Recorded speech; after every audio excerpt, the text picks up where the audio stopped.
Good. Yeah. Is there any update you got for us right now? So right now, as you can see, there's multiple units behind us. We are in a response and rescue operation right now, and we are currently actively searching for this unaccounted employee. How has that search developed since we first talked to you earlier?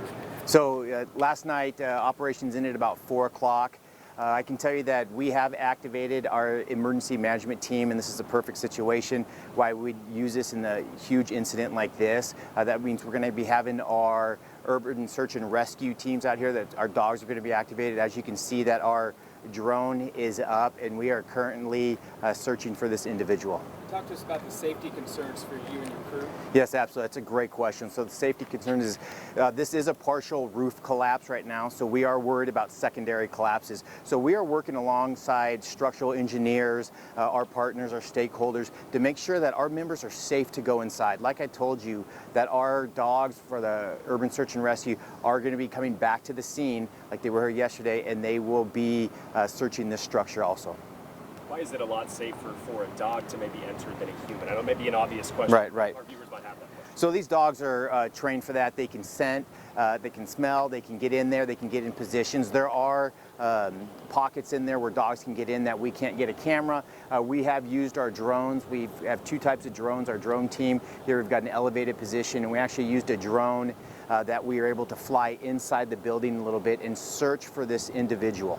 Have you heard from him at all? Is that something, do we know if he's alive, deceased, anything like that yet? No, at this time we did not have any indications. Our dogs did not get a hit. I can tell you that our community assistance program has been working with the family members all the way since this incident began, and supporting them and tending to the needs that they have. They do an absolute fabulous job, and this is the reason why we have them, for big complex incidents like this where someone is lost.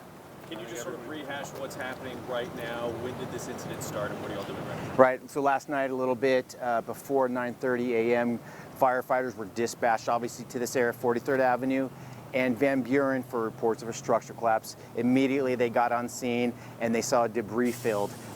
National Weather Service did say that microburst did come in, lifted this roof off, and we do have a partial roof collapse, and you can see that this north tilt slab building has collapsed, and that is where we're anticipating that this individual is. Have the employees said anywhere about where this other employee may be? Any sort of status of what made you to believe that the employee is still in there? We've been talking to the owner, the business employees. We're talking with the building manager, and they've given us spots or locations where they think that he has, and like I said, we've had our dogs, our urban search and rescue dogs, go to those points, and we have not had any hits up till now. It's kind of a race against time at this point. Absolutely. I mean, this happened about 9:30 last night, so we're over 12 hours. But I can tell you, we will be out here as long as it takes. Like I said, we are working with structural engineers, our partners, to get heavy specialized equipment in here to remove this and make it safe for our firefighters to go in and search this building. Yes, sir. Captain, can you talk about just how powerful that storm was and the damage you've seen around this area? Yes, we have, and I can tell you that along with our fire marshal, the Phoenix Fire Marshal, in collaboration with the emergency management team, they are assessing those buildings right now for structural integrity, and they are going to mitigate those risks. Do we know When's anything? the last time you had to deal with an operation this size? So last time so the emergency management team is set up for big complex incidents. We set up for the Final Four of the Super Bowl, big incidents like this, structural collapses. So what that does, it allows us to operate at a higher level, and we can get a response, or we get units responding here quickly. It's a great effective tool, and this is a perfect example of why we use an IMT.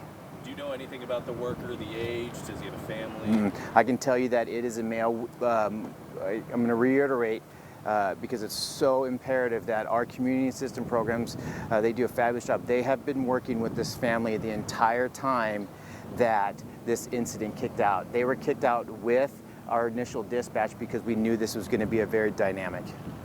We were talking with the family members here on the other side of the building earlier this morning. I wanted to ask you a question that they brought to our concern, which is they were upset that it's taken this long to potentially make entry.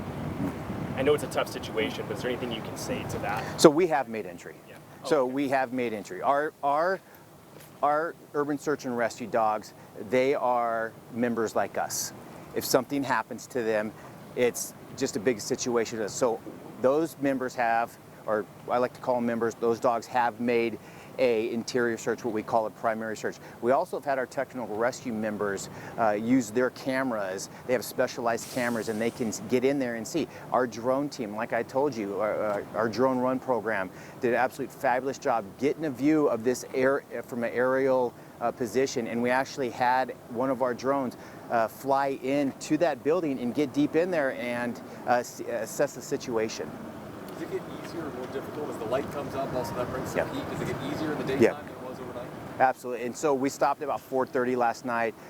We reactivated this incident to get more daylight. It is going to help us. Obviously, we're using spotlights from our units. Our drones had spotlights, but it is limited at night. Right now, we're going to get a better view and just kind of get in there and we can see farther. Do you consider this a rescue or recovery at this point? Oh, it's a rescue. Absolutely, it's a rescue operation. We are in a response and rescue. And the complexity of an incident like this, it does require a larger response. So we are going to be working with our stakeholders, our other partners, and getting that specialized equipment in there so we can stabilize this incident and get in there and find this individual. All right, so you're going to go as long as it takes. But is there a time that you've all set as a deadline tonight that you have Nope. to stop? No, absolutely. I can tell you right now that we will take as long as it takes. We are going to be working with the structural engineers, stabilizing this, and we are going to get in there. I can tell you that. Thank you so much. Yeah.